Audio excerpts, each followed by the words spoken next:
Si pudiéramos abrir nuestras Biblias en el libro de Tito, vamos a estar leyendo unos versículos en este libro, capítulo 2,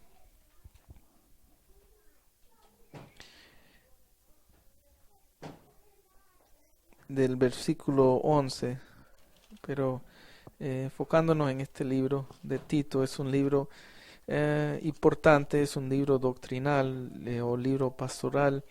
Tito era un hijo espiritual del apóstol Pablo y hay unas enseñanzas prácticas para los ministros, para las personas en la fe, cristianos, que se puede aplicar. Vamos a leerlo entonces. Segunda de Tito, versículo 11. Y leemos la palabra de Dios en nombre del Padre, del Hijo y del Espíritu Santo. Y dice lo siguiente. Segunda de Tito, solo un libro, perdón, es Tito. Es el Timoteo que tiene uno y segundo. Tito solo tiene 3 capítulos. Capítulo 2 quiero decir, versículo 11. Porque la gracia de Dios se ha manifestado para salvación a todos los hombres, enseñándonos que, renunciando a la impiedad y a los deseos mundanos, vivamos en este siglo sobria, justa y piadosamente, aguardando la esperanza bienaventurada y la manifestación gloriosa de nuestro gran Dios y Salvador Jesucristo, quien se dio a sí mismo por nosotros para redimirnos de toda iniquidad y purificar para que sí un pueblo propio, celoso de buenas obras. Esto habla y exhorta y reprende con toda autoridad. Nadie te menosprecie. Ahí vemos unos versículos bien importantes. Si le podemos poner un título a este mensaje, es una vida práctica mientras Jesús regresa. Acerca de esta parte, si vemos en el primer capítulo, vemos aquí que es realmente lo que estaba hablando al comienzo. Es una epístola escrita por el apóstol Pablo, dándole consejo a un joven pastor, obrero, a Tito. Y dice en el 4, a Tito, verdadero hijo en la común fe. Gracia, misericordia y paz de Dios Padre y del Señor Jesucristo nuestro Señor. Y ahí vemos acerca de la Trinidad, lo que vimos también con los niños. Confirma eso, acerca de Dios Padre y nuestro Señor Jesucristo. Acerca de 2 personas de la Santísima Trinidad. Y entonces, los siguientes versículos, primera parte, es que le dice, le da estas instrucciones el apóstol Pablo a Tito. Por esta causa te deje en Creta, en versículo 5, para que corriegeses los deficientes y establecese ancianos en cada ciudad, así como yo te mandé. Básicamente le está diciendo en esa isla de Creta, al sur de Grecia, en el mar Mediterráneo, le dio tarea al apóstol Pablo de establecer diferentes ministros o pastores. En este caso está hablando ancianos, son diferentes palabras que cada uno de cada congregación. Y entonces él comienza a dar los versículos 6 a lo siguiente en adelante acerca de cómo deben ser. Y está hablando así, irreprensible, marido de una sola persona, mujer, tenga hijos creyentes que no estén acusados de desolución ni rebeldía. Entonces está hablando por qué es necesario que el obispo sea irreprensible.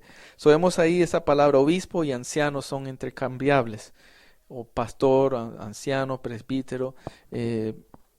Pero bueno, generalmente el obispo era alguien que miraba a otros abajo de él, ¿no? En sentido diferentes iglesias.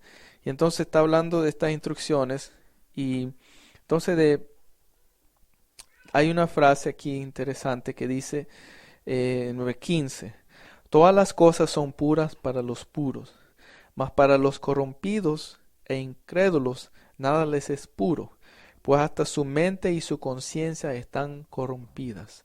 Ahí vemos la diferencia entre un creyente verdadero, un cristiano verdadero y uno que no es. Eso tiene que haber eso, la pureza, la simpleza y pureza de la mente, del corazón a todas las cosas y la conciencia. Y eso es gobernado por el Espíritu Santo. Cuando uno entrega a la vida a Jesús, cuando uno nace de nuevo, realmente como vimos en el video con los niños, el Espíritu Santo no entra a nosotros, mora con nosotros. Y eso, eso es la evidencia. Tiene que tener mente pura, conciencia pura.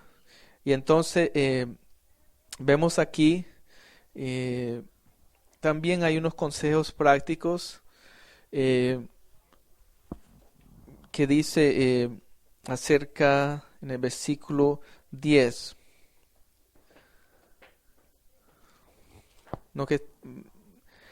Regresemos al 9, en términos de una de las instrucciones de los servidores. Retenedor de la palabra fiel tal como ha sido enseñada, para que también pueda exhortar con sana enseñanza y convencer a los que contradicen. Esto es algo que también Pablo exaltaba o reenfatizaba mucho. Sana enseñanza, sana doctrina.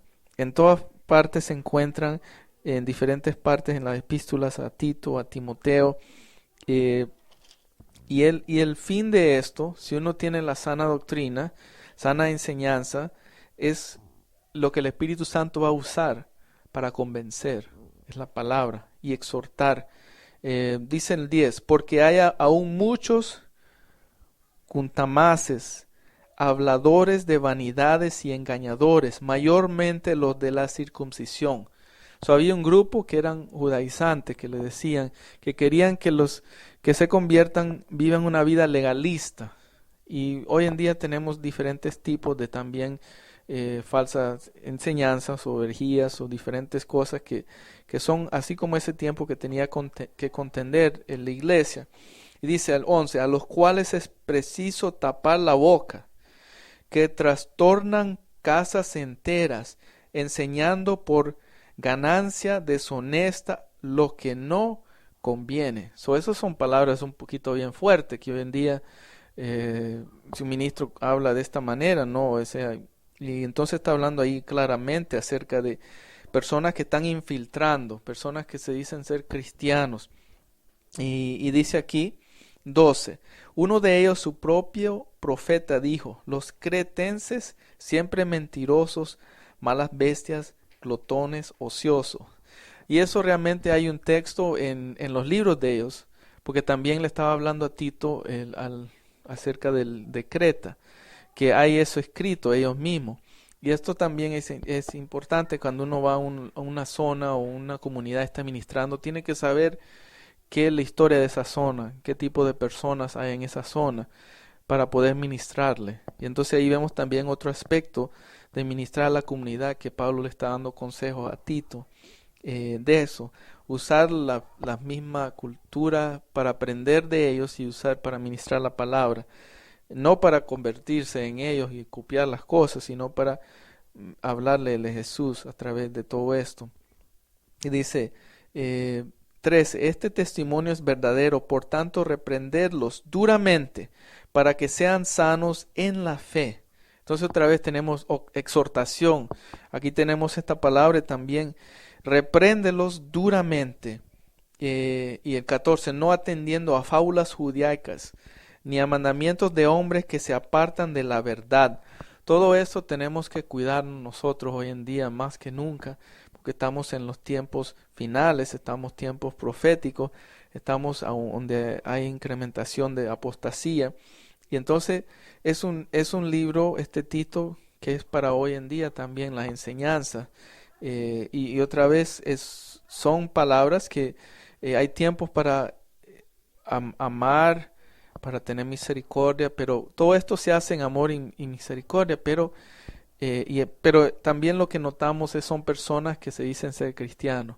No está hablando a las personas de la calle, las personas que están heridas, las personas que han sido golpeadas por la vida. porque vemos también ejemplos de Jesús cuando ministraba la parábola de buen samaritano, la samaritana en el pozo. Hay diferentes maneras, pero aquí estas palabras son más duras y severas, igual cuando Jesús se enfrentó a los fariseos en Mateo 23, el capítulo de los hipócritas. Él se enfrentó a ellos con unas palabras duras que dijo: víboras, sepulcros blanqueados. Y entonces eso lo encontramos en la Biblia. Y entonces después dice el 16, y esto lo que debemos ser es el fruto de los que no realmente son cristianos verdaderos. Profesan conocer a Dios, pero con los hechos lo niegan, siendo abominables y rebeldes, reprobados en cuanto a toda buena obra. Nosotros tenemos que pedirle al Señor que nos ayude a no ser hipócritas, a no ser de esta manera, porque esto es ya cuando una persona conoce del Evangelio y va a los extremos. Está el legalismo y está para el otro lado el libertinaje. Y el cristiano tiene que tratar de llegar a un balance. Y solo con la ayuda del Espíritu Santo, a través de la oración y la lectura de la palabra y la comunión con los hermanos de la fe, podemos llegar a ese balance. Entonces después hay unos consejos prácticos a los miembros de la congregación o a las diferentes edades. El capítulo 2, versículo 1. Pero tú habla lo que está de acuerdo con la sana doctrina. Otra vez, la misma palabra, sana doctrina. Vimos anterior, sana enseñanza.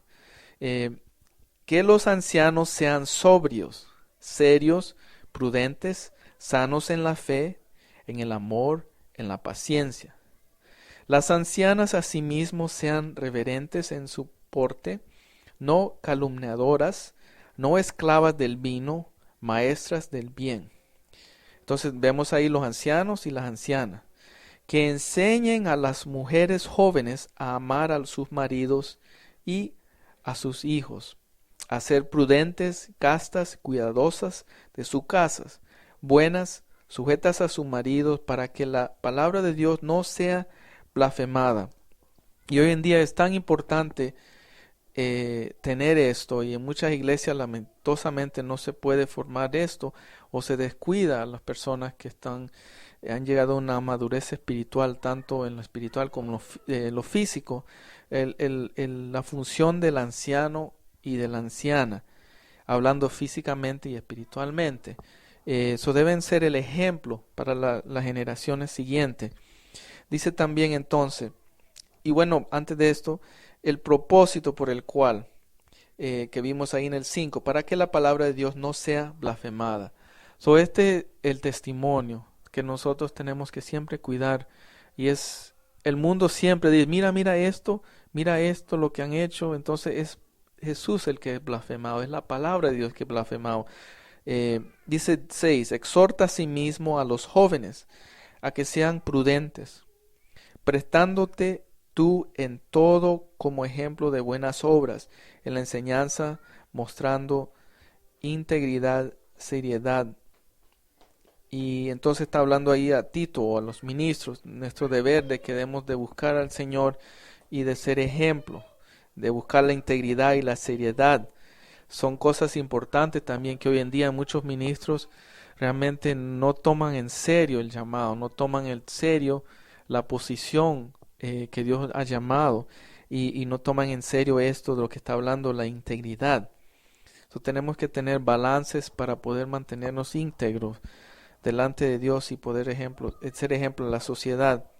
Dice 8, palabra sana y irreprochable, de modo que el adversario se avergüence y no tenga nada malo que decir de vosotros.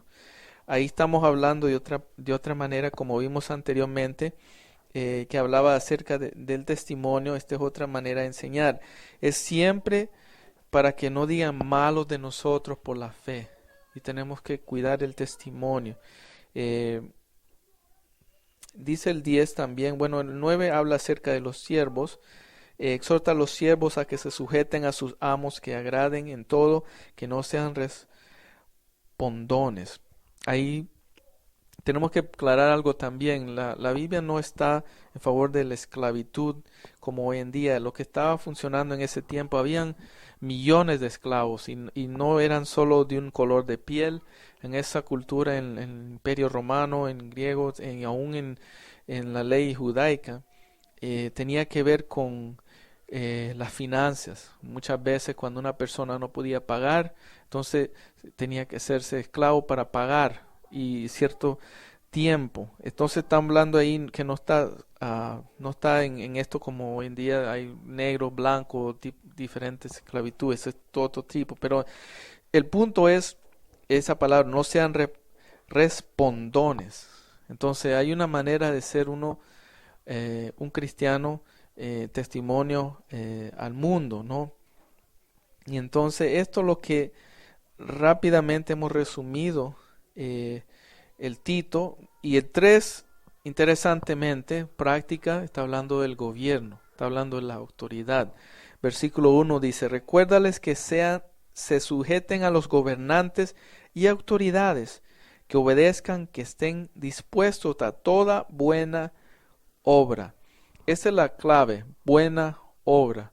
Y nosotros obviamente tenemos que filtrarlo con la palabra de Dios, porque si un gobernante o una autoridad nos dice hacer algo contrario a la palabra de Dios, ahí debe ser obvio para el creyente de obedecer la palabra de Dios. No me acuerdo exactamente la frase, pero Martín Lutero dijo, una ley mala no es una buena ley, algo así parafraseando.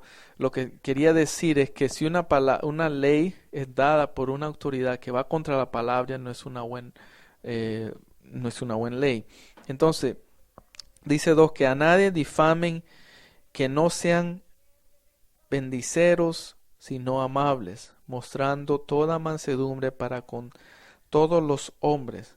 Porque también, versículo 3, capítulo 3, éramos en otro tiempo insensatos. Y esto que es lo que tenemos que siempre recordarnos como cristianos, para no caer en la hipocresía o en el fariseísmo.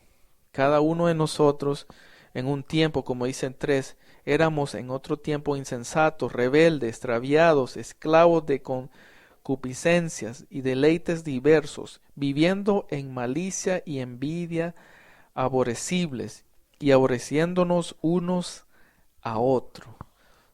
Sin Jesucristo, en el versículo 4, la diferencia de una persona nacida de nuevo. Pero cuando se manifestó la bondad de Dios, nuestro Salvador, y su amor para con los hombres, 5, nos salvó no por obras de justicia que nosotros hubiésemos hecho, sino por su misericordia, por el lavamiento de la regeneración y por la renovación en el Espíritu Santo, el cual derramó en nosotros abundantemente por Jesucristo nuestro Salvador. Todos estos versículos explican claramente qué es la salvación, qué es el nacer de nuevo, qué es la diferencia de nosotros a una persona que está en el mundo, que está practicando, que tiene la naturaleza pecaminosa. Vemos ahí que es la bondad de Dios, es la misericordia, el lavamiento, fuimos sido regenerados por el Espíritu Santo. Dice también 7, para que justificados, otra palabra importante, por su gracia viniésemos a ser herederos conforme a la esperanza de la vida eterna. Ahí está lo que pasa cuando nacemos de nuevo y nuestro fin glorioso, estar con el Señor, tener vida eterna. Entonces, el momento que aceptamos al Señor, el momento que nacemos de nuevo, como Juan 3, Jesús le dijo a Nicodemos, ahí entramos a la vida eterna con Jesucristo. Y eso es lo que el Señor quiere recordarnos hoy en día con esta hermosa epístola, que solo son 3 capítulos, pero son bien prácticos. Ya el 9 voy a resaltar que es importante también. Pero evita las cuestiones necias y genealogías y contenciones y discusiones acerca de la ley, porque son vanas y sin provecho. Al hombre que cause divisiones después de una y otra amonestación, deséchalo, sabiendo que el tal se ha pervertido y peca y está condenado por su propio juicio. Entonces, vimos aquí estas palabras fuertes en medio de todos estos consejos prácticos que en muchos lugares no se predica o no se enseña o se pone al lado. Pero es todo, el consejo, todo el consejo del Evangelio, de la palabra, implica todo esto y es un balance y saber cómo aplicarlo en amor, obviamente, pero con la guía del Espíritu Santo. Tenemos esa autoridad como creyentes y es, aquí está hablando otra vez más los que están en la fe, los que se dicen ser cristianos y están haciendo cosas, causando divisiones, que no están en la sana doctrina. Entonces uno tiene que, y interesante que el apóstol Pablo hasta nombra nombres, dice el 12, cuando envié a ti Artimas o a Tiquico, apresúrate a venir a mí en Nicópolis, porque ahí he determinado pasar al invierno. Bueno, este es cosas en bueno, porque hay en otras partes donde hay nombra personas pero para mal. Entonces ahí lo dejamos para hoy en día, para que recordemos lo que Dios quiere para nosotros y que le pidamos que nos ayude, porque tenemos que estar irreprensibles en este mundo. Necesitamos ser testimonio y necesitamos que evitar todas estas cosas que causan divisiones y contiendas, evitar la hipocresía y que podamos crecer y poder ver otras personas crecer en la fe. Vamos a orar. Señor amado Padre Celestial, te damos gracias por esta palabra que nos das hoy en día, este hermoso libro que es corto pero tiene bastante tesoro, Señor Jesús, cosas prácticas que podamos hacer, modelar nuestras vidas, Señor Jesús, y te pedimos que nos ayudes, Señor Jesús, porque no es fácil estar en este mundo con tantas presiones, tanta carga, Señor Jesús, tantas luchas, Señor Jesús. Pero, Señor, lo que nos acuerda hoy en día, Señor Jesús, es con lo que tú dices, que no temamos, Señor, porque tú has vencido al mundo, Señor Jesús. Y, Señor, tú nos das la fuerza, Señor Jesús. Tú nos das la fortaleza para seguir adelante y te pedimos que nos ayude para hacer testimonio, Señor, para que otros puedan venir a ti a través de nuestra vida, Señor Jesús, de tu palabra, Señor Jesús, vivida, Señor Jesús, de nuestras vidas, Señor Jesús. Te pedimos, Espíritu Santo, que nos ayude a poder no solo oír esta palabra, sino ser hacedores de tu palabra, Señor Jesús. Te pedimos una bendición, te pedimos que nos sigas cuidando, protegiendo y poner en prueba esta palabra, Señor, por hecho, Señor Jesús. En el nombre de Jesús te damos gracias y te bendecimos. Amén y amén.